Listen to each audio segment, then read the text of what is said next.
Quick reading for May the 21st to May the 22nd, Capricorn.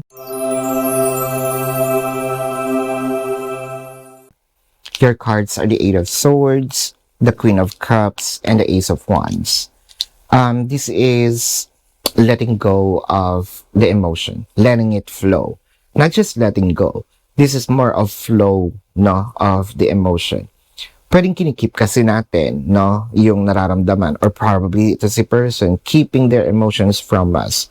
So let it go and let it flow. Parang pinakawalan and hinayaan, no, na dapat nasabi, dapat inamin, or aamin, no, ng kanyang totoong nararamdaman. Kasi with the Ace of Wands in here, this might be a new beginning of a passionate relationship with this person.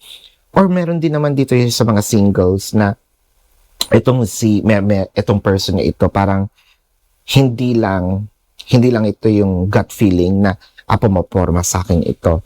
This is more of siya mismo magsasabi, pwede ba akong pumorma sa iyo? No?